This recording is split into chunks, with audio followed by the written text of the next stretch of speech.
Aisyah ditanya, kaifa kanat, bagaimana salatun Nabi sallallahu alaihi wasallam, salat Nabi atau qiyamul lail Nabi pada malam hari, pada bulan Ramadan atau di luar Ramadan. Lalu dijawab oleh beliau, maka Rasulullah sallallahu alaihi wasallam yazid an 11 raka'atan fi Ramadan wala fi ghairihi. Hadis ini ada di Bukhari, ada di Muslim. Tidaklah Rasulullah menambah-nambah dari 11 rakaat pada bulan Ramadan dan di luar bulan Ramadan. Ini salat apa ini? Syukran. Salat apa itu? Di bulan Ramadan dan di luar bulan Ramadan. Witir apa tarawih? Witir. Ada nggak tarawih bulan selain Ramadan? Jadi sudah sepakat di sini berapa rakaat Ustaz salatnya? 11. 4 apa 2? Oke, ya sudah benar 2. Cuma rakaatnya kurang banyak. Yang mengeksplor riwayat bahwa para sahabat sholat 20 rakaat, kalau Nabi ada Pak satu hadis riwayat Imam Ibnu Abi Syaibah, gurunya Imam Bukhari, dalam kitab Musannaf disebutkan bahwa Nabi sholat malam Ramadan 20 rakaat, 20 rakaat. Tapi hadis ini dhaif jiddan, sangat lemah. Kenapa? Kata Imam Ibnu Hajar, yukhalif haditha Aisyah radhiyallahu taala anha, karena menyalahi, berbeda dengan hadis Aisyah yang lebih sahih. Apa kata Aisyah? Nabi malam hari Ramadan, luar Ramadan 11 rakaat. Tapi di tengahnya ada fala tas'al an husnihinna wa tulihinna. Jangan kamu tanya panjang dan bagusnya. Kalau kita 20 ngebut, selesai ya. Nabi 11 rakaat lama. Tapi jangan salah juga ya, di Mekah itu selain Masjidil Haram masih banyak masjid yang sholatnya 20 pakai Alhaakumut Takasur, ada Pak. Coba aja kalau nggak percaya bulan Ramadan keliling masjid di sekitar Mekah itu ketemu. Namun Masjidil Haram menetapkan berapa takmirnya? 1 malam 1 juz, 20 rakaat, bukan 11 rakaat. Ini karena ulama kita Indonesia ini sayang sama umat, daripada umat kabur sama jatuh-jatuh pingsan-pingsan, udah 11 rakaat aja. Tapi kalau mau 1 juz 1 malam dianjurkan 20. Kalau enggak capek berdiri Pak. Salat tarawih itu dari kata apa? Raha, yarihu rahatan, beristirahat. Maka sholat tarawih nggak boleh terlalu melelahkan, terlalu lama berdirinya, makruh. Jadi kalau mau tarawihnya sesuai sunnah para sahabat, 1 malam 1 juz, kembalikan ke zaman Umar 20. Tapi kalau ayatnya pilihan-pilihan sesuai dengan apa yang diridhoi oleh ustadz dan jamaah gimana maunya? 3 ayat deh Ustadz gitu ya. Ya karena ustadz kita sayang sama jamaah, udah dikasihnya 3 ayat 11 rakaat, enak kan ustadz, karena ustadz nggak perlu murojaah banyak-banyak kan. Ustadz kalau mau ngimamin 1 juz 1 malam berarti harus murojaah sebelumnya, murojaah ya, review, mengulang-ulang biar nggak salah baca nanti. Bagi masjid yang mau tapi imam hafiznya belum ada, udah kembangin aja mushaf di depan. Ada tekniknya, nanti ada yang nunjukinnya.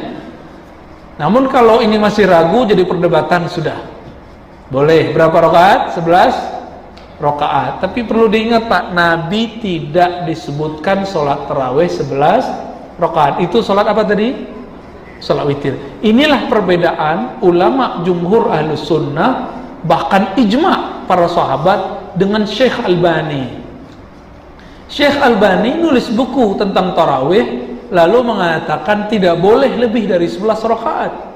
Kita akui Syekh Albani sangat banyak meneliti hadis, tapi Syekh Albani bukan ahli fikih.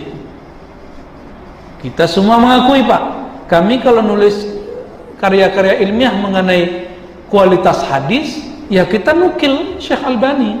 Tapi kalau dalam bab hukum fikih, no. Kenapa? Syekh Albani tidak terbukti memahami fikih sesuai dengan fikih ulama-ulama terdahulu. Contoh, ulama salafus soleh membolehkan perempuan pakai emas.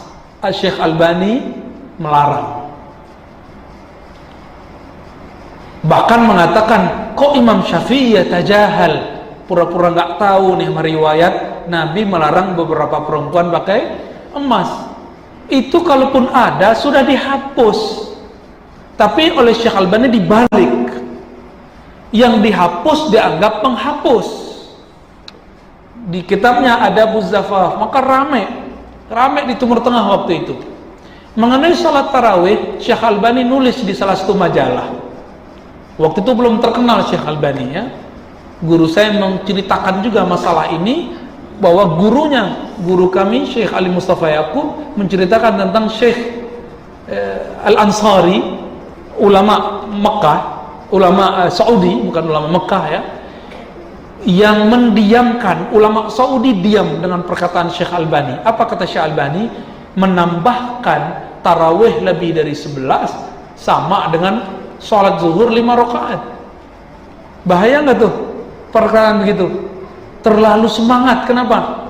Beliau baca hadis itu, maka Rasulullah, tidaklah Rasulullah Shallallahu Alaihi Wasallam menambahkan lebih dari 11 rakaat di Ramadan dan di luar Ramadan, tapi dia fokus di Ramadannya. Padahal itu kata Imam Tirmizi, ini hadis salat witir. Imam Tirmizi murid Imam Bukhari. Lebih keren mereka lah, ya. Oleh karena itu ulama Salafi Saudi menulis buku, salah satunya Syekh Ansari tadi, mengenai kekeliruan Syekh Albani yang mengatakan apa tadi? Salat tarawih lebih dari 11 itu salah, gitu ya. Itu kemudian dikritisi ramai. Kami diam bukan karena kami ridho dengan Anda, kami diam, kami tidak kenal Anda pemahamannya dari mana. Ramai Pak, itu Salafi Saudi, adalah Salafi Syekh Albani. Itu sempat konflik, ramai. Kenapa? Hatta al-yawm, sampai hari ini, hatta hazil laylah, di Saudi ditetapkan tarawih itu 20 rakaat. Jadi sesama ulama Masjidil Haram itu mereka hormat ke Syekh Albani. Saya tahun 2000 berapa itu, ya, kita ke Yordan, salat subuh di masjid. Kultumnya tentang tasawuf, tapi nukil hadisnya disohhikan oleh Syekh Albani. Nah, gitu. Jadi mereka emang respect kepada Syekh Albani dalam pensahihan hadis, tapi bukan dalam memahami konten isi hadis. Siapa sahabat Nabi yang menginisiasi menghidupkan sholat tarawih 20 rakaat? Siapa?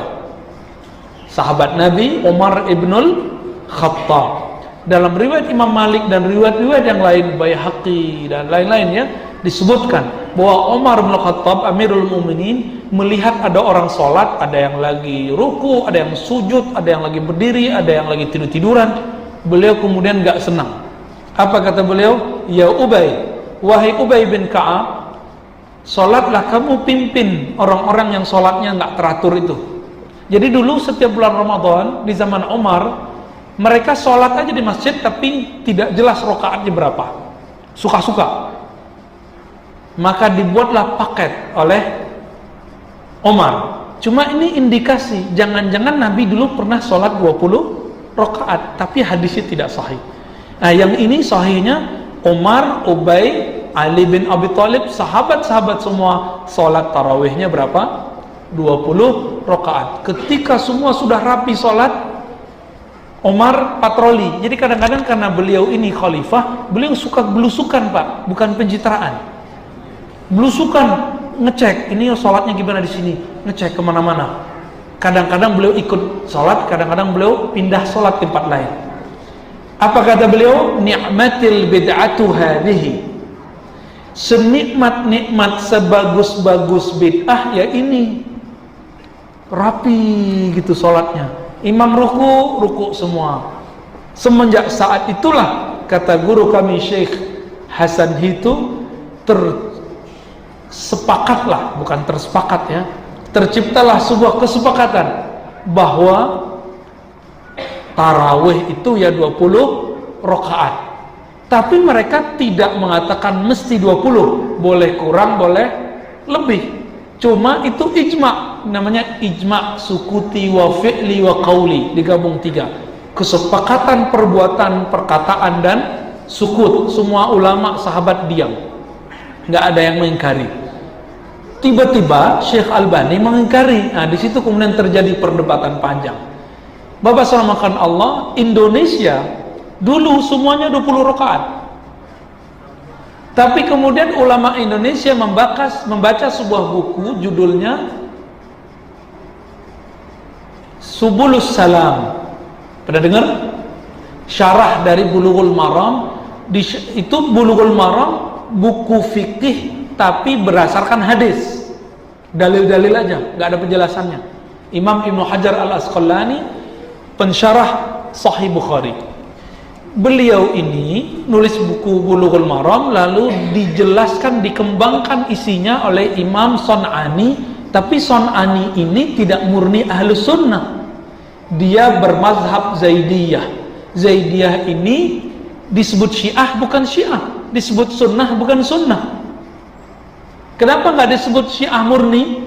Karena Syiah yang murni itu mencaci sahabat Nabi.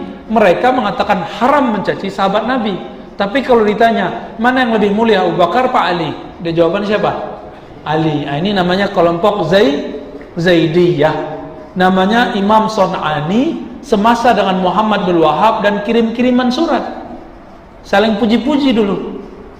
Beliau memahami hadis yusolli arba'an summa yusolli salasan. Nabi sholat malam itu 4-4-3. Lalu dibuatlah semenjak saat itu di Indonesia, karena kitabnya masuk setelah tahun 1800-an ke sini, masuk kitabnya, muncullah sholat tarawih dengan bentuk yang baru 4-4-3. Sebelumnya tidak ada sejarahnya, nggak ada sejarahnya Pak. Kenapa? Nabi bersabda sholatul lail masna, sholat malam itu mesti 2 rakaat. Sekarang kalau pakai tangan aman ya.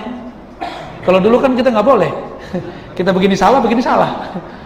Masna 2 rakaat. Hadisnya di Sahih Bukhari. Jadi setelah menyebutkan arba'an itu diurai di hadis berikut. Arba'an 4-4 itu dibagi 2. Begitu penjelasan hadisnya.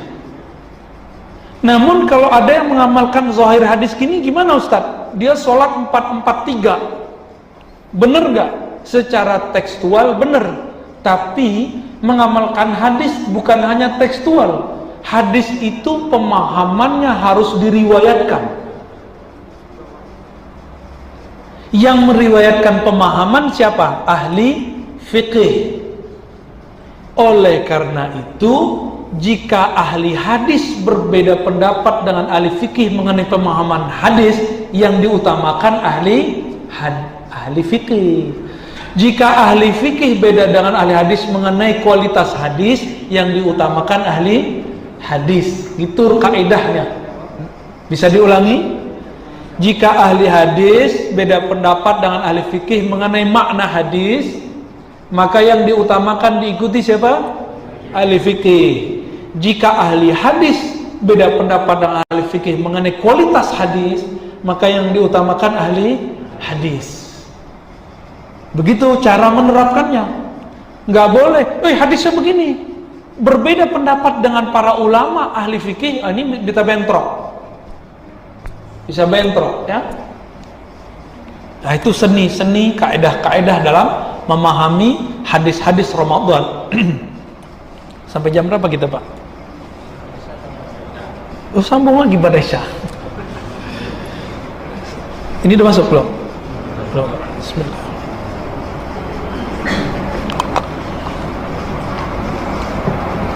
Nabi Shallallahu Alaihi Wasallam di bulan Ramadan Nah, ini jarang disebut juga ya. Beliau itu setiap malam didatangi oleh Jibril. Apa yang beliau lakukan?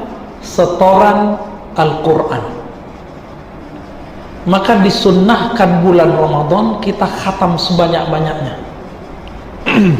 Riwayat yang sahih, Imam Syafi'i khatam dari subuh sampai maghrib, maghrib sampai subuh. Jadi setiap hari semalam 2 khatam. Mungkin nggak? Mungkin. Kalau cara baca cepat itu kita bisa khatam 1 juz 10 menit, Pak. Udah pernah coba belum? Saya 15 menit, belum putus 10 menit. Waktu kita khataman di Masjidil Haram 15 menit. Jadi mau deket-deket 10, wah lewat ya. Bisa nggak? Bisa. Tapi kedengeran sama orang bunyi lebah. Oh, tapi kita jelas, di kepala kita jelas. Imam Syafi'i karena beliau sering khatam, maka beliau itu setiap Ramadan khatam minimal 60 kali. Maka beliau bisa menghitung berapa jumlah alif dan lam di dalam Al-Quran. Dihitung sama Imam Syafi'i. Masya Allah. Jadi bulan Ramadan bulan wirid, bulan selain Ramadan bulan ngaji. Selain Ramadan kita satu ayat kita maknai dalam-dalam. Tapi kalau bulan Ramadan ngapain? Dibanyak-banyakin kuantitasnya. Jadi kalau boleh disebut Ramadan itu bulan kuantitas beramalnya harus dinaikin di atas rata-rata. Biasanya malam cuma 3 rakaat, 11 rakaat, sekarang 20 atau 23. Umar bin Abdul Aziz nggak mau kalah. Beliau buat 36 ya rakaat. Insyaallah ada yang kuat nggak? 30 rakaat, Pak. Boro-boro disebut bid'ah ya. Aneh. Nah, maka di sini kita juga harus bijak. Bukan berarti Syekh Albani salah terus. Ya. Benarnya ada juga beberapa. Ya. Benarnya ada juga. Daripada nukil orientalis, mending nukil Syekh Albani untuk tradisi hadis. Saya kasih tahu gitu ke mahasiswa yang anti Syekh Albani. Ya, daripada kamu nukil Wensing yang nulis Mu'jamul Fa'ras sampai mati. Wensing itu orang Belanda, tidak percaya satu hadis itu bersumber dari Nabi. Ngabisin umurnya untuk proyek ngumpulin hadis, tapi sampai mati nggak percaya hadis itu dari Nabi. Mending kita ke Syekh Albani. Kalau tidak ketemu sumber lain, gitu ya. Namun kalau antum sudah jatuh cinta ke Syekh Albani, tafadhal. Ya, silakan. Kita la ikrah, ya. Nggak ada paksaan. Nah, dalam hal ini kembali ke wirid Nabi. Nabi wiridnya adalah Quran. Dan Imam Syafi'i memahami Nabi wirid Qurannya dalam sholat. Oleh karena itu Imam Syafi'i khatam 60 kali itu semuanya jam sholat. Ada yang kuat nggak? Ada yang kuat nggak, Pak? Khatamnya jam sholat. Lagi sholat itu khatam. Betapa pahalanya luar biasa. Sholat baca Quran, pahalanya udah gede. Apalagi bulan Ramadan ya. Bulan Ramadan lalu saya coba buat iktikaf, tapi padat 10 hari terakhir itu kita nggak mikirin dunia lagi. HP non aktif sampai menjelang 30 menit sebelum berbuka kita bolehkan ya. Kita buat amal, Pak, rapi semuanya, baca Qur'annya, zikrullah, zikir dominan, sholat ininya, sholat itunya, semuanya dominan. 10 hari nikmatnya bukan main. Padahal nggak khatam Quran kita, Pak, 10 hari itu. Nikmatnya bukan main. Saya nggak habis pikir, Imam Syafi'i itu 60 kali khatam, betapa nikmatnya dia selama Ramadan. Masih bingung kayaknya, ini nikmat apa sih gitu ya. Karena belum merasakan manisnya Ramadan. Kenapa? Karena amalnya belum disiplin. Orang yang tidak disiplin hidupnya, tidak nikmat hidupnya. Begitu juga orang yang tidak disiplin ibadahnya, tidak nikmat ibadahnya. Mau nikmat ibadah, disiplin tahajud. Masuk ke bab tahajud. Ada tulisan tahajud di situ ya. Tahajud itu istilah qiyamul lail kalau kita baru bangun. Tapi kalaupun tidak tidur, kita mau qiyamul lail, tetap disebut qiyamul lail. Yang dituntut itu qiyamul lail. Nama tahajud tidak tahajud itu lain soal. Kan ada beberapa bapak ibu ini susah tidur. Itu bukan penyakit, Pak. Kata dokter penyakit, biarin. Itu anugerah, sinyal untuk investasi surga. Di saat ada orang tidur kita bangun. Tapi hari ini iblisnya banyak. Kita nggak bisa tidur buka HP. Sama aja seumuran kita, seumuran anak-anak, remaja, seumuran di atas 40, 50, 60, sama. Ini yang perang-perang Facebook, perang-perang WA siapa? Emak-emak sama bapak-bapak, ya.